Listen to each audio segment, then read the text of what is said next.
Ritual cahaya menyucikan mata dari bayangan gelap. Orang Jawa punya cara halus untuk menjaga kejernihan mata batin. Mereka tidak menyebutnya ruqyah atau penyembuhan spiritual, tapi pembersihan getaran cahaya. Ritualnya sederhana, namun dalam maknanya.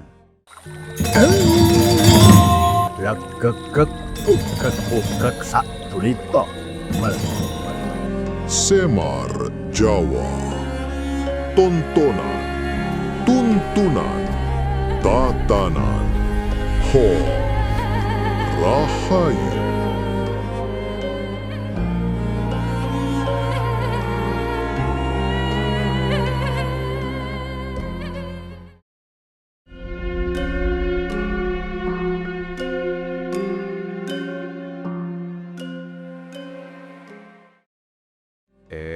Nak, cucuku, tahu tidak? Angin yang barusan lewat di pundakmu itu rasanya agak dingin sebentar, lalu hilang. Nah, jangan buru-buru dikira angin biasa. Kadang itu bukan angin. Ada sesuatu yang ikut lewat, halus, tak terlihat, hanya menyentuh kulitmu sedikit, seperti tangan bayangan yang sedang penasaran dengan dunia manusia. Jangan takut dulu. Kalau Semar bicara, bukan untuk menakut-nakuti, tapi untuk mengingatkan. Sebab orang Jawa dulu tidak mudah takut pada yang tak terlihat. Mereka yang paham justru menghormati, yang tidak paham malah menyalahkan semuanya kepada setan. Dalam ilmu Jawa kuno, dunia ini tidak hanya satu lapisan. Ada jagat kasar, dunia yang bisa disentuh, dirasakan, dimakan, dan diucapkan. Dan ada juga jagat alus, tempat tinggal para roh, jin, lelembut, dan pengetahuan gaib yang tak kasat mata. Jadi nak, kalau kamu mengira dunia ini hanya sebatas yang dilihat oleh mata, itu seperti orang nonton wayang, tapi cuma melihat klirnya, tak tahu siapa dalangnya.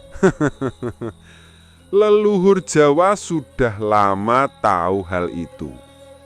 Maka ada istilah donya loro, dunia kasar dan dunia halus. Dan di antara keduanya ada gerbang getaran, tempat dua dunia itu saling bersentuhan. Di gerbang inilah para jin hidup dan beraktivitas. Tidak semua jahat, tidak semua baik. Mereka hidup seperti manusia. Ada yang belajar, ada yang bekerja, ada yang menjaga alam, ada juga yang menggoda manusia sombong. Serat Primbon Jawa menyebut, makhluk alus iku manungso tanpa raga daging kasar. Artinya, makhluk halus adalah manusia tanpa tubuh fisik. Mereka punya pikiran, kehendak dan rasa, hanya saja tak memiliki daging dan darah. Semua terdiri dari energi, rasa, dan cipta. Orang yang memiliki pangrasa alus atau kepekaan batin bisa mendengar suara mereka, merasakan kehadirannya, bahkan kadang melihat sekilas dari sudut mata. Biasanya saat seseorang lewat di tempat wingit atau angker, hawa di sekitarnya jadi tidak stabil. Kulit merinding, udara mendadak hangat padahal malam, atau telinga berdenging. Itu tanda getaran antar dimensi sedang saling bersinggungan.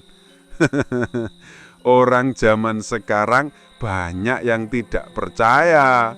Tapi anehnya, kalau listrik padam tengah malam, semuanya langsung mencari senter sambil komat kamit baca doa. Tidak percaya tapi masih takut juga. Para jin sangat menyukai tempat yang sepi.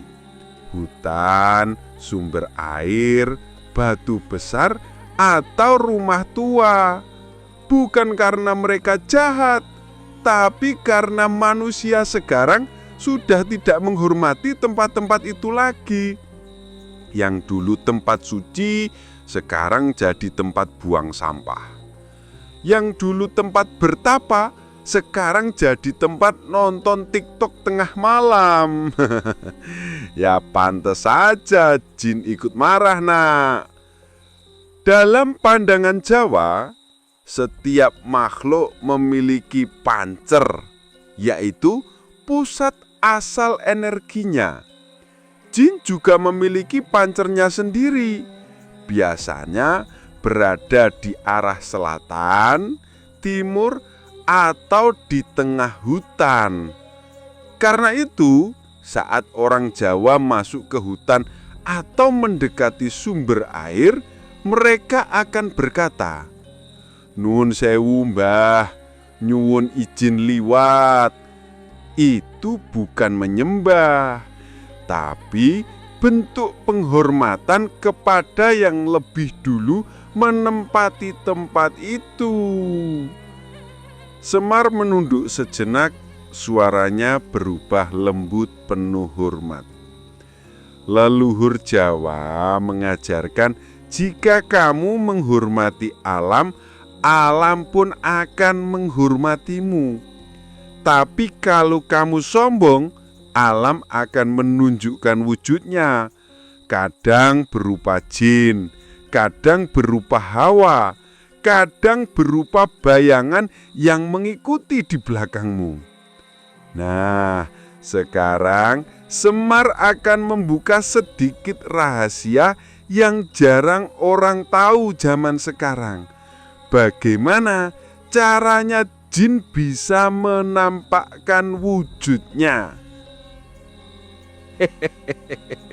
Jangan kaget. Jangan dikira-kira jin berubah wujud seperti di film-film. Keluar asap lalu jadi monster. Tidak seperti itu, nak.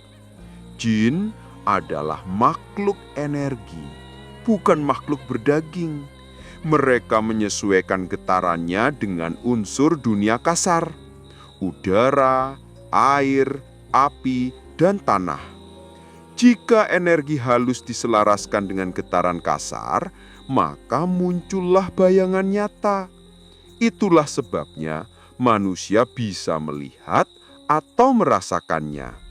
Contohnya, ada jin yang sangat menyukai unsur air. Ketika ia ingin tampak, ia akan menyatu dengan uap air. Jadilah kabut putih yang melayang pelan di malam hari. Orang yang tak paham akan langsung berteriak, "Ih, pocong!" Padahal itu hanya jin air yang sedang bermain. Suluk Jatimurti menulis, "Sopo nyawiji karo angin, nyawiji karo rasa sejati." Artinya, siapa yang bisa menyatu dengan angin, ia akan menyatu dengan rasa sejati. Dengan mengolah napas dan getaran rasa, manusia bisa mendekati dimensi para makhluk halus.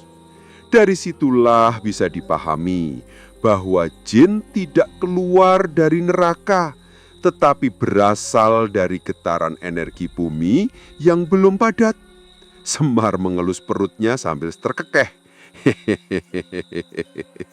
Orang-orang sekarang berebut sinyal wifi, padahal jin sudah punya jaringan yang lebih cepat.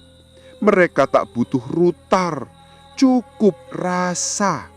Kalau hatimu terbuka, langsung tersambung. Semua makhluk halus tunduk pada tatanan rasa. Jika seseorang sedang marah, hawa panasnya akan menarik jin dari unsur api. Kalau seseorang sedih dan menangis, akan menarik jin dari unsur air. Kalau seseorang terlalu banyak melamun, akan menarik jin dari unsur angin. Maka dari itu, orang yang tidak seimbang hatinya mudah sekali diganggu. Bukan selalu kerasukan, tapi pikirannya jadi kacau dan hatinya tidak tenang. Orang Jawa dulu tahu hal itu dan membuat pepatah. Rasa iku panggonane ruh. Artinya, rasa adalah tempat bersemayamnya ruh. Kalau rasa tidak teratur, jin mudah datang dan bermain di dalam dirimu. Bukan untuk menyakiti, tapi sekedar menumpang energi, alias menyerap energimu. Nak, sekarang banyak orang mencoba berbicara dengan jin lewat aplikasi Spirit Summoner, Spirit Chatbot, atau Wijia Digital. Yang tersambung bukan jin, tapi pikiran mereka sendiri yang terbuka separuh. Yang muncul hanyalah bayangan, halusinasi dari rasa mereka yang sudah lama dikunci. Tapi kalau memang ada jin yang benar-benar tersambung, ia tak akan muncul lewat bahasa aneh, melainkan lewat getaran napas dan rasa. Tenang, tapi menggetarkan. Jin itu tidak jauh dari kita, Nak. Kadang mereka ada di sudut kamar, tapi tubuh kita tidak peka. Kadang mereka lewat dalam bentuk angin, seekor kucing yang menatapmu dari jendela, atau suara lembut yang berbisik, "Jangan lupa menyebut nama Gusti." Dalam pepatah Jawa kuno dikatakan, saben angin ono nyawane, saben swara ono maknane. Artinya, setiap hembusan angin memiliki jiwa, setiap suara mengandung makna. Itulah mengapa orang Jawa yang paham tidak sembarangan meludah ke arah angin, tidak sembarangan mengumpat, karena angin adalah tempat bersemayamnya ruh, tempat beredarnya energi halus. Nah, nduk, tole, putu-putuku kabeh, segala sesuatu yang tidak terlihat bukan untuk ditakuti. Yang harus kamu waspadai adalah rasa sombong dan pikiran kotor di dalam dirimu sendiri. Karena dari sanalah pintu jin bisa terbuka tanpa kamu sadari. Jika hatimu bersih, jin tidak akan mengganggu. Jika hatimu kotor, jin hanya akan memantulkan bayanganmu sendiri. Maka, saat kamu merasakan hawa aneh, jangan langsung menyalahkan jin. Mungkin Gusti hanya sedang mengingatkanmu. Ada sesuatu yang masuk ke dalam rasa, agar kamu kembali eling kepada yang goib. Jangan takut pada yang halus, tapi takutlah pada rasa yang lupa eling. Sebab jika rasa kehilangan kesadaran, maka semua yang halus akan terlihat.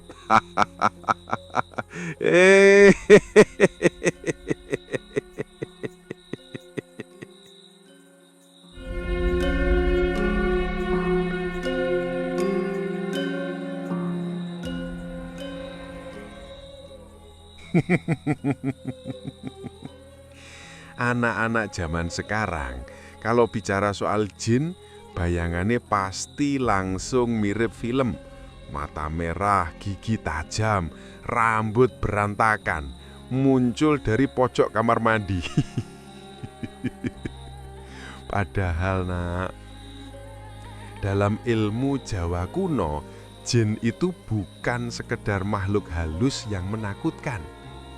Jin adalah energi gaib yang bisa mengubah wujud sesuai getaran pikiran, baik pikiran dirinya sendiri maupun pikiran manusia yang melihatnya. Tidak mudah memang, tapi Semar akan menceritakan rahasia kuno ini perlahan-lahan, bukan untuk menumbuhkan rasa takut atau penasaran murahan, tapi agar kita memahami bahwa alam semesta ini tidak hanya yang terlihat, tetapi juga yang terasa. Pertama, energi sebagai pondasi wujud. Dalam ajaran Jawa kuno, ada pitutur lawas yang mengatakan, sak bebrayan kang ono, dumunung saka daya lan sabda. Artinya, segala sesuatu yang ada di jagat raya ini muncul karena daya atau energi dan sabda atau getaran suara. Jin itu adalah makhluk yang wujudnya tidak sepadat manusia. Ia lahir dari api tanpa asap, sebagaimana disebut dalam kitab dan suluk Jawa kuno. Jin iku saka geni tanpa pegat, geni kang ora mblarak nanging nyawiji. Artinya, energi jin itu halus, lentur, bisa berubah bentuk, bisa berpindah wujud tergantung pada getaran yang dibawanya. Kamu tahu nak, kenapa orang Jawa dulu tidak kaget jika melihat lelembut atau makhluk halus berubah rupa menjadi harimau, burung, atau manusia? Karena bagi mereka, segala wujud itu hanyalah getaran yang membeku. Tubuhmu, kursi tempatmu duduk, bahkan udara yang kamu hirup, semuanya hanyalah getaran dengan tingkat kepadatan berbeda. Nah, jin itu bisa bermain di antara celah-celah getaran itu. Kedua, ilmu getaran dan perubahan rupa. Ada pepatah kuno yang mengatakan, sapa kang bisa ngreka swara lan rasa, bisa ngreka wujud donya. Siapa yang bisa mengolah suara dan rasa, dia bisa membentuk wujud dunia.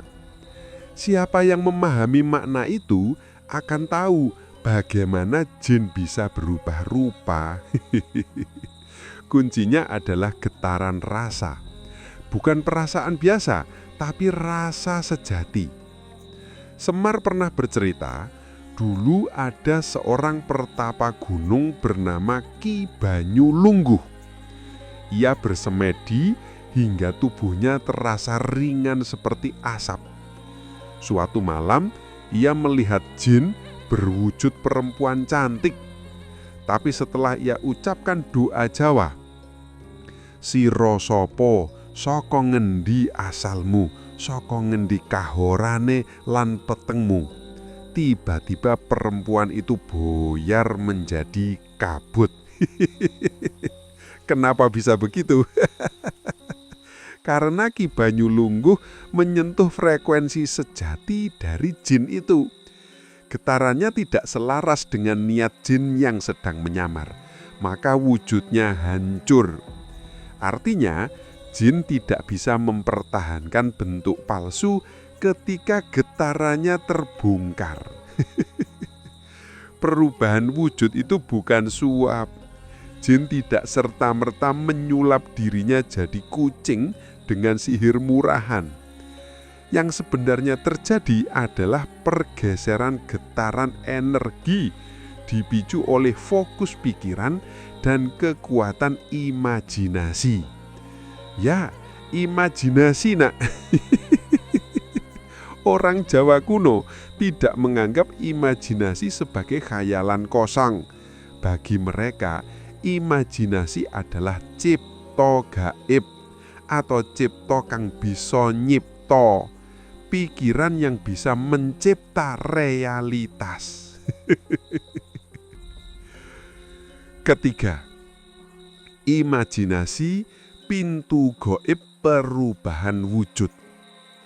Dalam serat Dewa Ruci tertulis, manungsa kang wus bisa nyawiji karo rasa sejati saged ndeleng sakabehing werna tanpa meripat. Artinya, manusia yang sudah menyatu dengan rasa sejati bisa melihat segala warna tanpa mata lahir. Nah, jin itu juga makhluk yang hidup di wilayah rasa. Ketika ia membayangkan dirinya sebagai seekor kucing misalnya, getaran dirinya langsung masuk ke frekuensi energi makhluk kucing. Energinya menyesuaikan pola dan bentuk barunya muncul sesuai vibrasi yang diyakininya.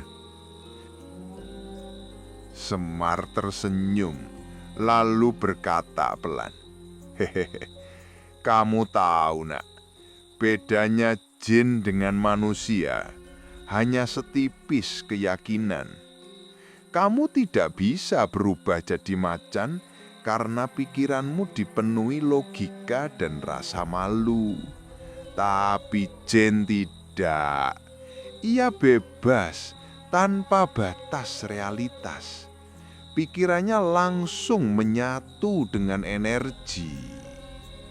Ada pitutur Jawa yang berkata, "Sopo kang nguasani cipta, nguasani jagat.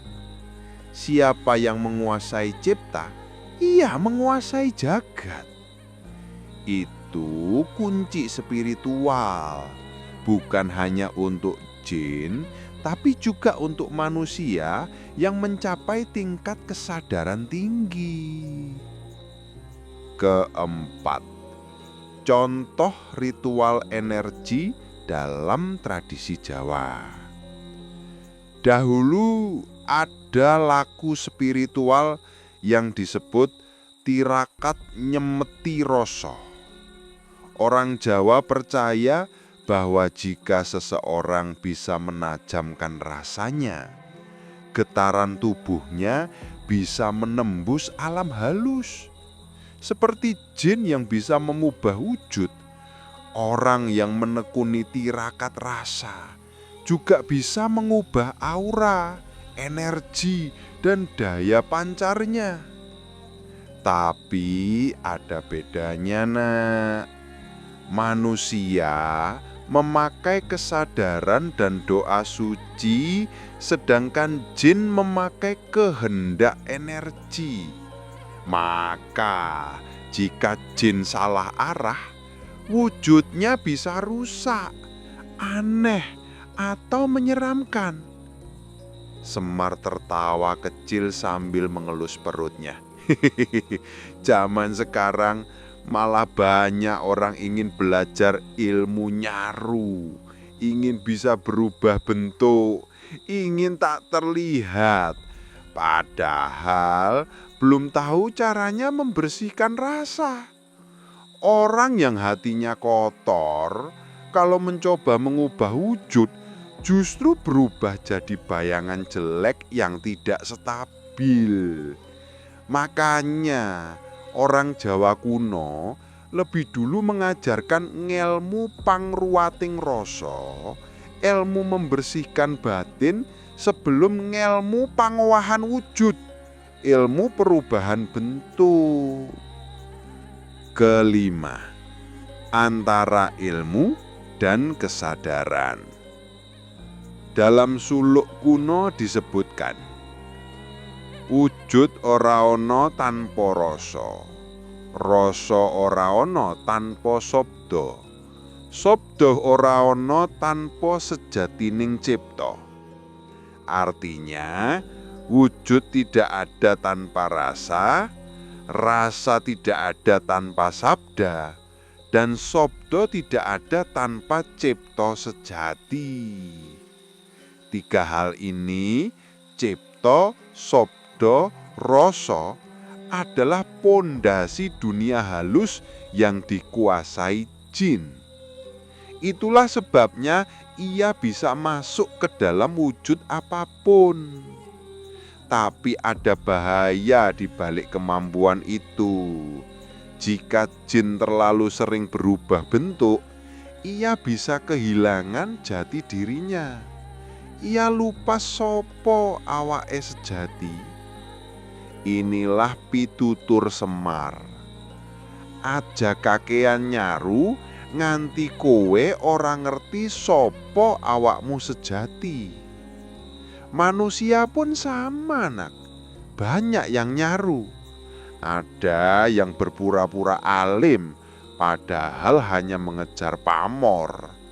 Ada yang berpura-pura dermawan, padahal hatinya hitam. Tak beda jauh dengan jin yang tersesat karena keliru nyaru. Semuanya kehilangan jati diri. Refleksi mistis. Jadi nak, perubahan wujud jin bukanlah sekedar perkara sihir atau kekuatan gaib.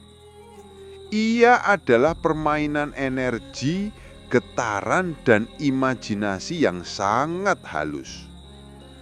Jin tahu bahwa alam ini hanyalah ilusi getaran, seperti air yang membentuk gelombang. Kamu pun bisa belajar dari situ. Jika ingin mengubah nasib, ubahlah getaran pikiranmu terlebih dahulu. Seperti jin yang bisa menjadi apapun, manusia pun bisa menjadi apapun jika getarannya selaras dengan cipta sejati. Sopo kang bisa nyawiji rasa, kabeh wujud nyawiji karo kersane. Tapi ingat nak, tidak semua yang bisa berubah wujud harus ditiru. Yang penting tetap eling lan waspada. Ingat dan sadar supaya tidak tersesat menjadi jin yang kehilangan jalan pulang. Rahayu nak, rahayu jagatmu, rahayu pangrasamu. Sebab siapa yang mengerti rahasia getaran akan mengerti bagaimana jagat raya ini menciptakan dirinya sendiri.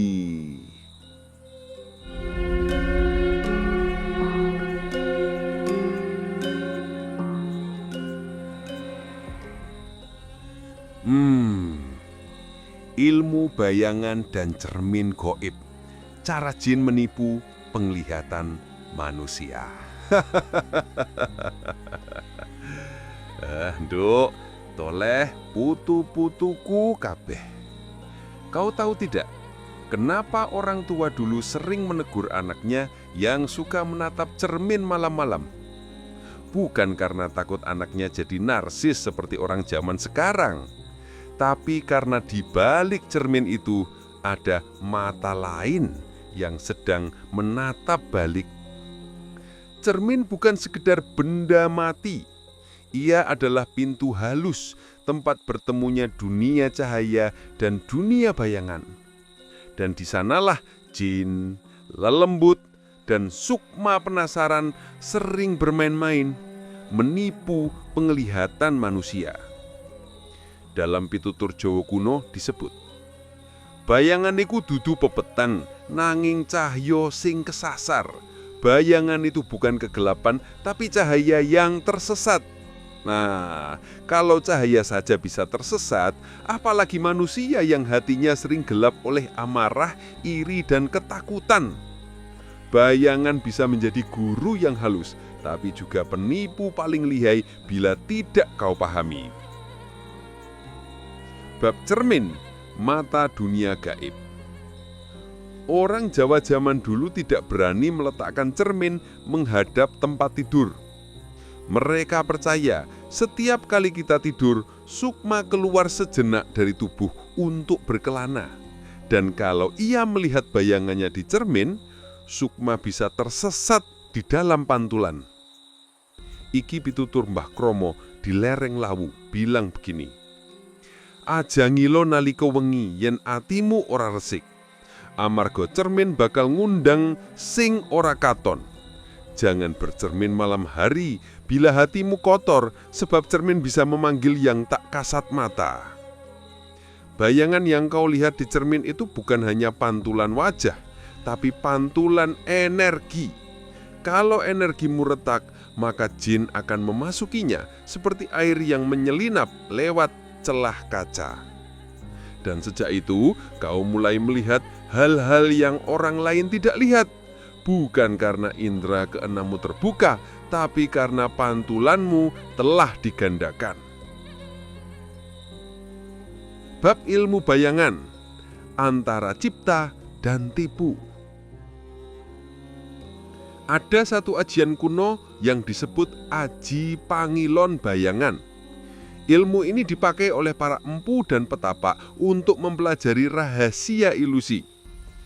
Mereka melatih diri agar bisa menciptakan bayangan hidup, yaitu bentuk diri yang bisa berjalan dan berinteraksi di alam halus. Namun seperti dua sisi mata uang, ilmu ini bisa jadi jalan terang atau jalan gelap. Bila hati bening, bayangan jadi penyambung kesadaran spiritual. Tapi bila batin penuh nafsu, bayangan justru menjadi penipu dan penjaga kabut maya. Dalam suluk Sukmo Lelono tertulis, sopo kang nguasani bayangane bakal nyumrupi cahya sejati. Nanging sopo kang dikuasani bayangane bakal ilang margane. Siapa yang menguasai bayangannya akan mengenal cahaya sejati. Tapi siapa yang dikuasai bayangannya akan kehilangan arah. Begitulah jin bekerja. Mereka menunggangi bayangan batin manusia, meniru, memperbesar, dan memantulkan ketakutan yang ada di dalam pikiran. Jin tidak menakuti manusia dengan bentuknya, tapi dengan bayangan pikiran manusia sendiri. Bab cermin digital dan bayangan modern.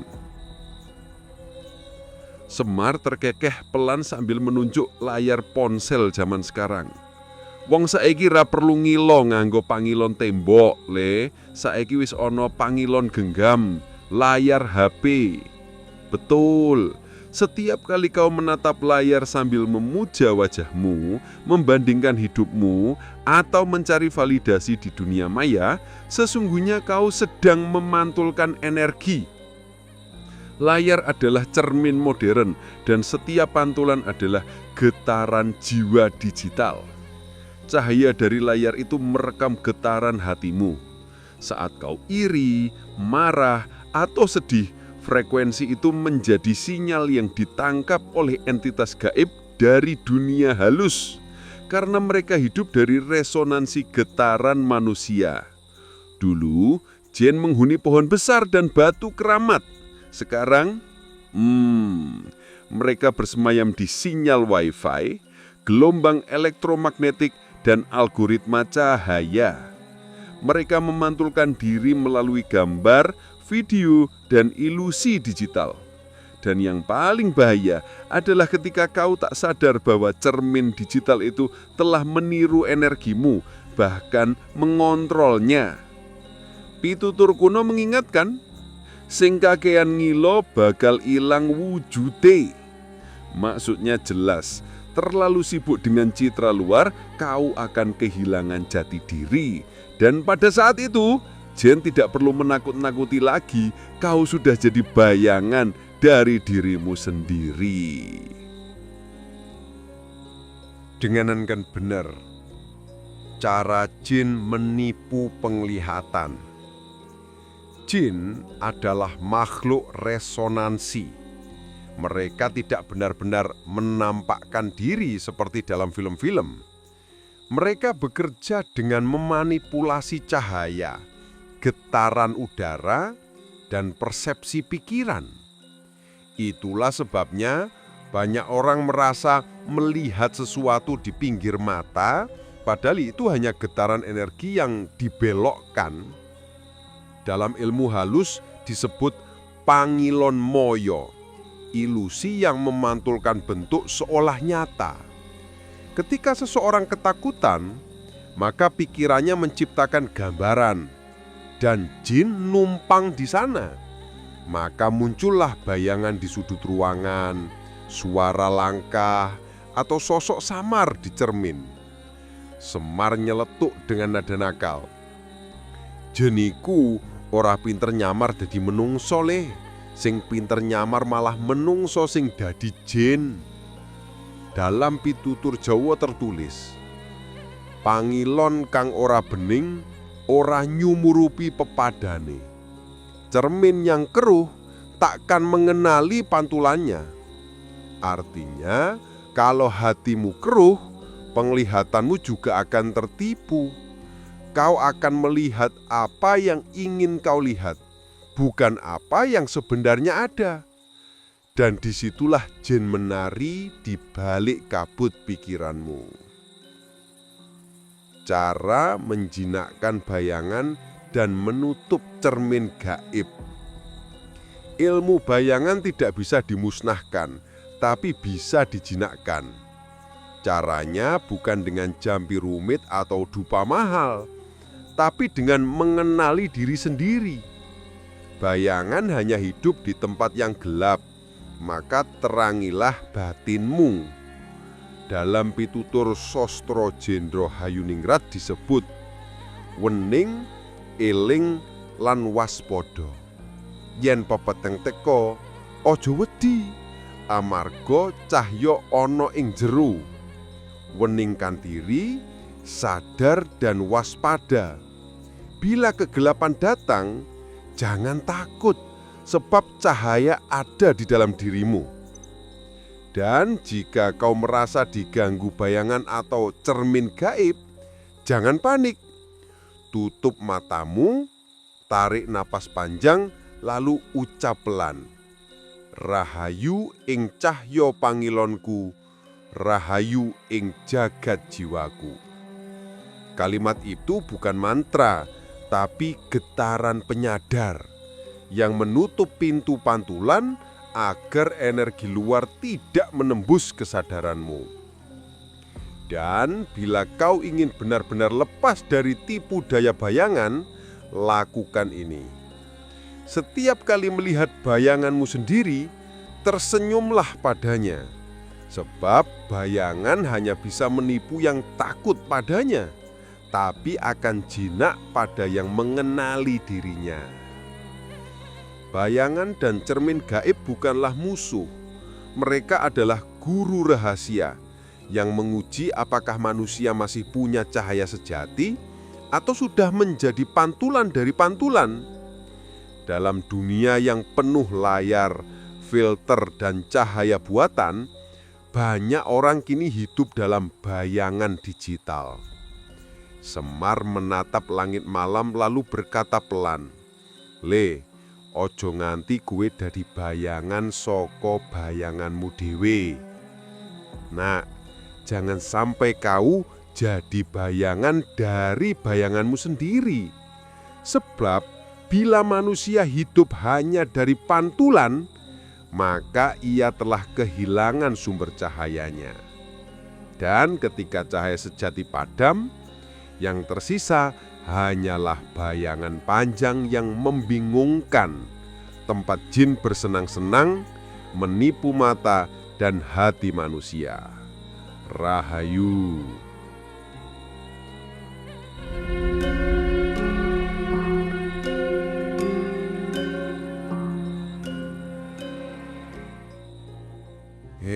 Ndok, dole, putu-putuku kabeh.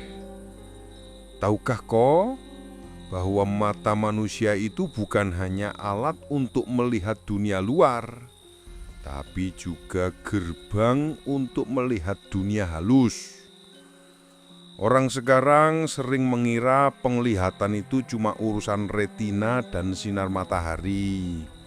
Padahal di Jawa kuno, mata disebut pawone sukmo, dapur sukmo, tempat roh menyalakan apinya.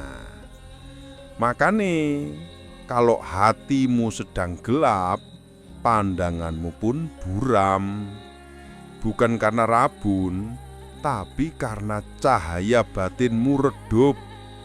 Di saat itulah jin dan bayangan halus bisa bermain-main di depan matamu tanpa kau sadari. Dalam serat Wedatama disebut, yen isining batin peteng, pepadange bakal kabur, yen nyawane sumunar, jagat katon cetha. Bila isi batin gelap, maka pandangan akan kabur. Bila jiwanya bercahaya, dunia tampak jelas. Mata sebagai cermin dunia gaib. Semar berkata pelan sambil menunjuk matanya sendiri dengan wajah yang penuh keharismatikan dan sedikit tampak jenaka yang menyenangkan. Le, iki pangilon sejati. Yen pangilon kaca mung mantulke rupa, pangilon mripat bisa buka jagat. Artinya, cermin biasa hanya memantulkan bentuk, tapi mata memantulkan kesadaran. Ketika seseorang menatap terlalu lama ke mata orang lain, sebenarnya dua sukma sedang saling membaca getaran. Kalau getaranmu bersih, maka yang kau lihat ketenangan. Tapi kalau getaranmu kotor, maka yang tampak di mata orang lain bisa berubah. Bisa tampak jin, bayangan, bahkan wajahmu sendiri yang terdistorsi oleh energi negatif. Itulah mengapa dalam beberapa ritual Jawa kuno, petapa menutup matanya selama bertapa. Bukan karena mereka menolak dunia, tapi karena mereka ingin menyucikan cermin batin, agar mata tidak lagi menipu jiwa. Cara jin masuk lewat pandangan.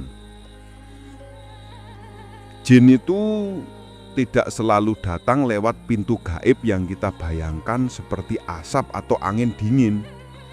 Mereka sering masuk lewat pandangan saat manusia tidak sadar bahwa mata adalah celah antara dunia kasar dan dunia halus.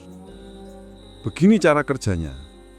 Ketika kau menatap sesuatu dengan rasa takut, marah, atau penuh nafsu, energi matamu terbuka. Dalam keadaan itu, jin bisa menempel melalui frekuensi pandangan, ibarat lintah yang menempel di luka terbuka. Pitutur Mbah Suro di Giriloyo bilang begini, mripat iku lawange hawa, yen ora dijaga, jin mlebu liwat panggalih. Mata adalah pintu hawa. Bila tidak dijaga, jin masuk lewat pikiran. Maka jangan heran kalau banyak orang tiba-tiba merasa diawasi padahal tak ada siapa-siapa, atau merasa melihat sosok di sudut mata. Itu bukan halusinasi, tapi itu tanda bahwa getaran pandanganmu sedang ditarik oleh cahaya bayangan, energi pantulan yang dimainkan oleh makhluk halus. Ritual cahaya menyucikan mata dari bayangan gelap. Orang Jawa punya cara halus untuk menjaga kejernihan mata batin.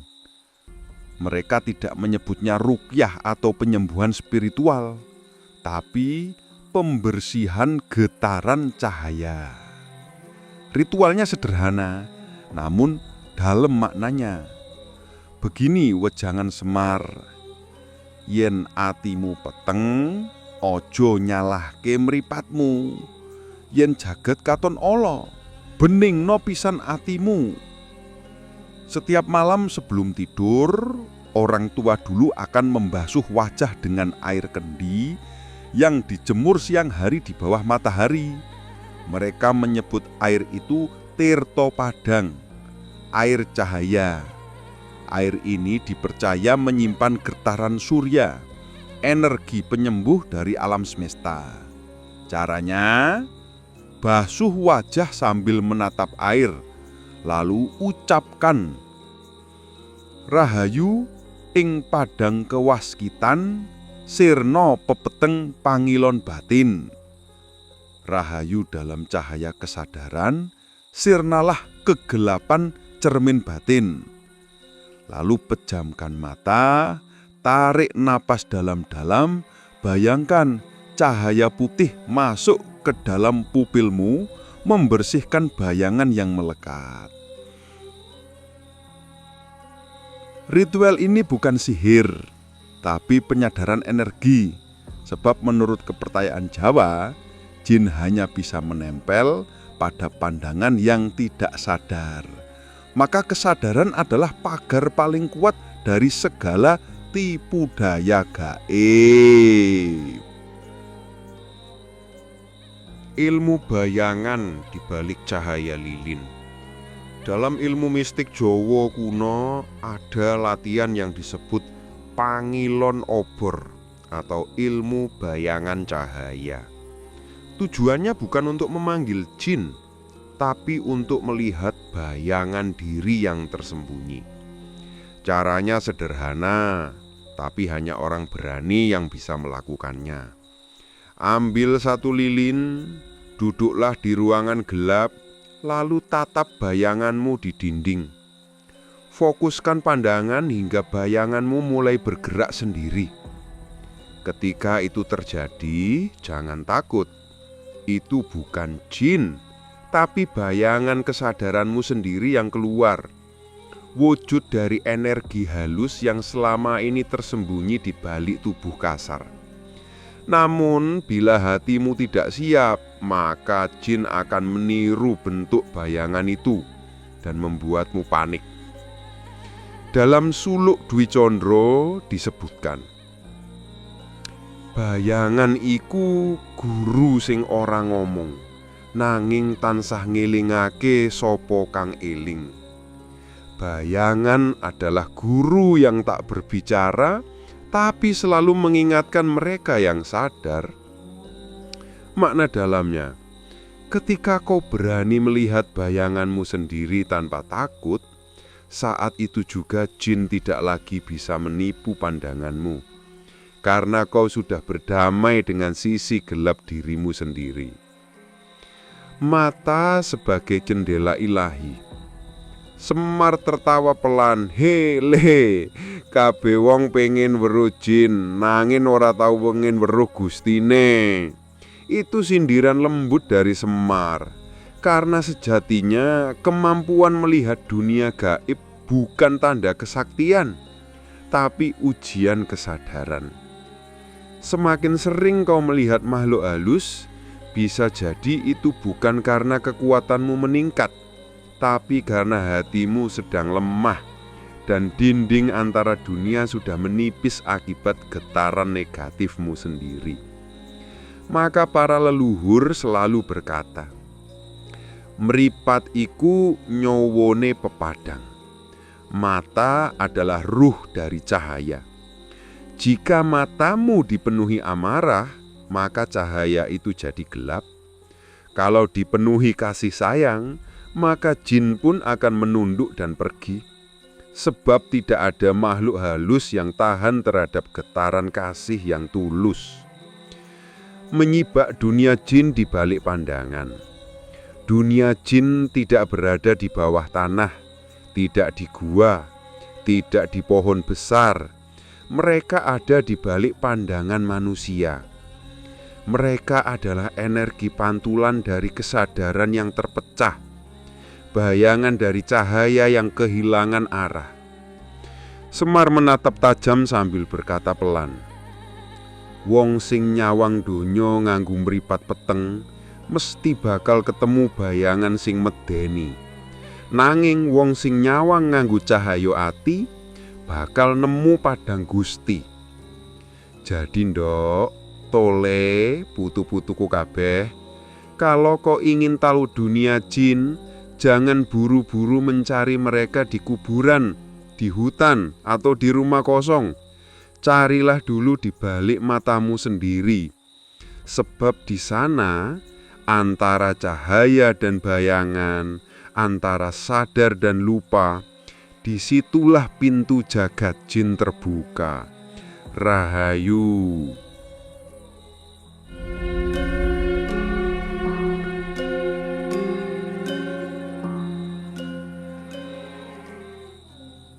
Wejangan pamungkase Semar menaklukkan jin dengan cahaya kesadaran. Wis tekan wekasane ya toh. Dari tadi kowe nyimak tentang jin berubah wujud, tentang bayangan, tentang cahaya, tentang moto, tapi ono siji rahasia sing luwih gedhe tinimbang kabeh iku. Rahasia iki ora ana di kitab, ora ana di mantra, ora ana di gunung wingit, ora ana di kuburan angker. Ana nang dirimu dhewe. Semar ngelus dada, tertawa pelan sambil berkata, wong jaman saiki podo seneng berjin, tapi ora nate nyawang jin sing sejati ana nang jero awake dhewe. Ngerti ora maksude? Jin paling kuat iku dudu sing mabur, dudu sing jerit, dudu sing gawe lampu padam. Jin paling kuat iku nafsu. Iya jin sing paling licik iku ora ana di njaba, tapi ana nang jero batinmu. Jin nafsu bisa ngganti rupa, kadang dadi sombong, kadang dadi iri, kadang dadi kepingin dihormati, kadang dadi pingin diakoni pinter. Iki sing disebut para leluhur Jawa sebagai jin kang sejati ana sajroning raga, wujude pepeteng ing rasa. Jin sejati ada di dalam diri, wujudnya adalah kegelapan dalam rasa.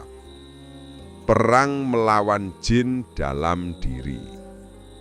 Semar berkata sambil nyengir, perang paling angel iku dudu perang nganggo keris, tapi perang melawan hawa nepsu sing lembut nanging mbebahayani.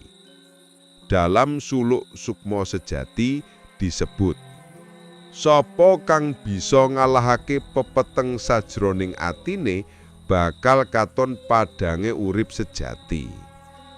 Barang siapa bisa menaklukkan kegelapan dalam hatinya akan melihat cahaya kehidupan sejati.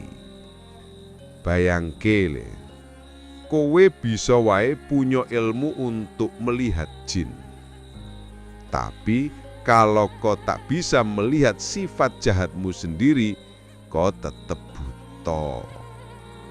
Ilmu sejati bukan untuk menundukkan jin di luar, tapi untuk menundukkan jin di dalam.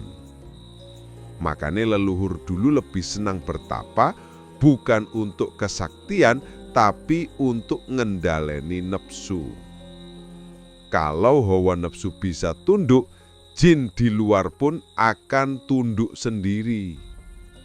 Cahaya kesadaran senjata paling ampuh. Kowe ngerti ndok? Dole, putu-putuku kabeh. Setiap manusia itu bawa sinar. Dalam bahasa Jawa disebut nur sejati, cahaya kesadaran sejati. Itulah sinar yang bikin jin, bayangan, dan energi gelap tak berani mendekat. Tapi cahaya itu redup kalau manusia hidup dalam iri, dendam, kemarahan, dan serakah. Kalau sudah begitu, jin akan datang bukan untuk menakut-nakuti, tapi untuk mengambil bagian dari energimu. Itu sebabnya orang yang hatinya penuh iri cepat capek, cepat gelisah, dan sering ketarik ke hal-hal aneh. Karena jinnya seneng numpang nongkrong di pikiran yang kotor. Semar nepuk pundakmu sambil ngomong alon. Cahaya iku ora iso diduweni, mung iso diparingi yen kowe resik ati. Cahaya tidak bisa dimiliki, hanya diberikan jika hatimu bersih. Jadi, senjata paling ampuh untuk menaklukkan jin bukan mantra, bukan kemenyan, bukan sesajen, tapi kesadaran. Kesadaran iku ibarat lampu padang ing tengah wengi petang. Yen wis murup, kabeh jin bakal melayu, kabeh rasa wedi sirna. Jin wedi wong jujur. Semar nyengir lebar sambil nyeletuk. Le, ngerti ora jin paling wedi karo sapa? Dudu wong pinter, dudu wong alim, dudu wong sakti, tapi wong sing jujur karo awake dhewe. Lucu tapi nyata. Orang yang jujur dengan dirinya sendiri itu pancen padange kuat banget. Karena kejujuran itu bentuk kesadaran paling tinggi. Kalau kamu jujur, kamu tahu rasa takutmu, tahu salahmu, tahu kelemahanmu. Nah, itu artinya kamu sudah nyalain lilin di dalam gelap. Jin itu makhluk bayangan. Bayangan cuma bisa muncul kalau ada cahaya dan penghalang. Kalau penghalangnya hilang, yakni ego dan kebohongan, bayangan pun sirna. Itu sebabnya dalam pitutur Jawa disebut, sing menang tanpa ngasorakake, sing luruk tanpa bolo. Menang tanpa merendahkan, menyerang tanpa pasukan. Maknanya, manusia sejati tidak perlu mengalahkan jin dengan kekuatan, tapi dengan kejernihan hati. Sebab hati yang jernih bisa membuat jin kehilangan tempat bersembunyi. Semar dan padang suci. Semar menghela napas panjang, matanya berkaca-kaca. Ia menatapmu dengan lembut, lalu berkata lirih, Le, kabeh ilmu kuwi mung pepadang sasi. Cahya sasi ora bakal dadi srengenge, nanging cukup kanggo nuntun wong liwat pepeteng. Artinya semua ilmu spiritual, semua pitutur, semua wejangan itu hanya penerang sementara. Tujuannya bukan supaya kue dadi sakti, tapi supaya kue inget dalane bali marang Gusti. Semar lalu tertawa kecil.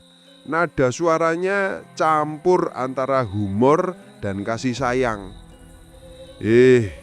Nek jin iso ganti wujud dadi menungso, kenapa menungso ora iso ganti wujud dadi luwih eling, luwih welas asih?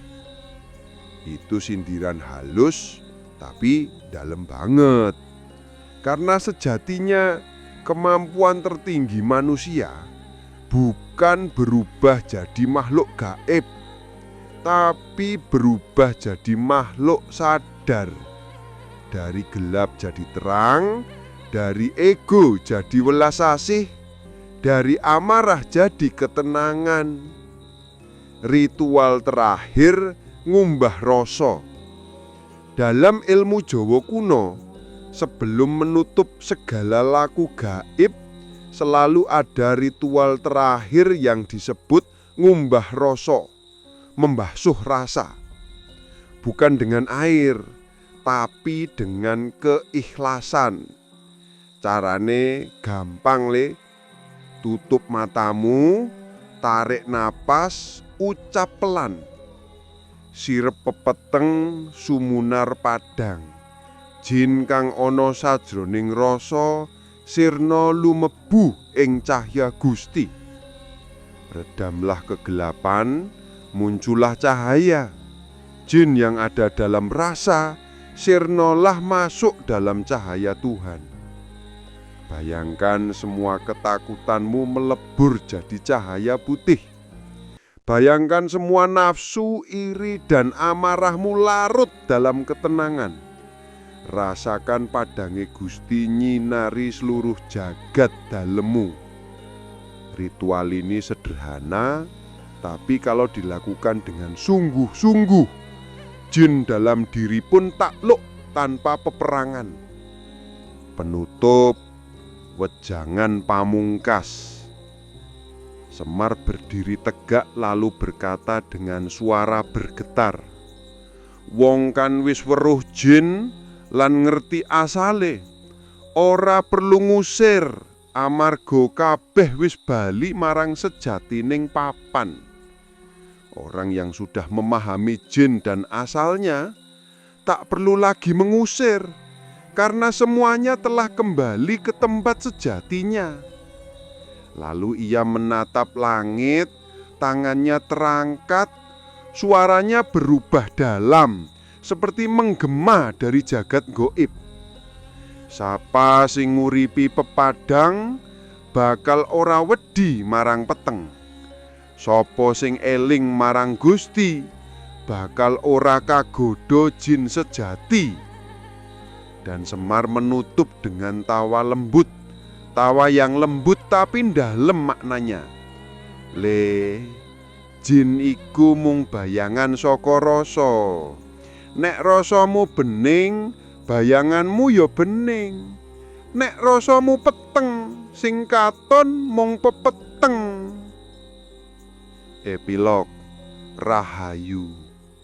Maka nduk, toleh putu-putuku kabeh, ingatlah wejangan iki. Jangan takut pada jin yang berubah wujud. Taklukkan dulu jin dalam hatimu. Sebab jin luar hanyalah cermin dari jin batin. Jadilah manusia yang eling lan waspada, karena disitulah letak kesaktian sejati. Seperti yang selalu dikatakan para leluhur, urip iku mung mampir ngombe, nangin yen eling, saben tetes banyu dadi pangiloning Gusti. Rahayu, rahayu, rahayu. Semoga semua makhluk, kasar maupun halus, kembali dalam keseimbangan. Semoga cahaya kesadaran selalu menerangi langkahmu, dan semoga wejangan Semar iki dadi padang tumrap pepeteng uripmu. Lan Samar mawaring sapa sinokmaya winaya wing asepi sumimpen dalang ing kalbu pambukaning warana talen saking liyep layaping aluyup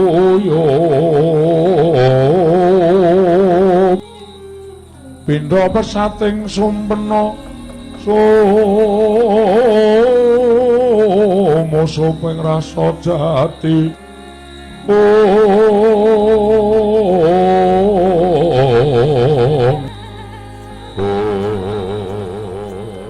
Aku lelono iki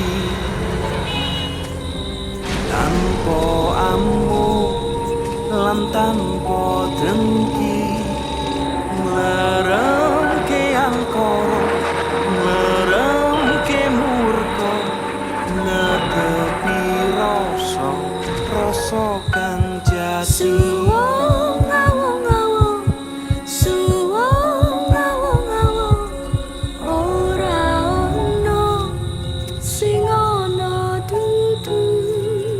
Zat sira zat ingsun, zat sira zat ingsun, ingsun ya sira, sira ya ingsun, ingsun ya sira, sira ya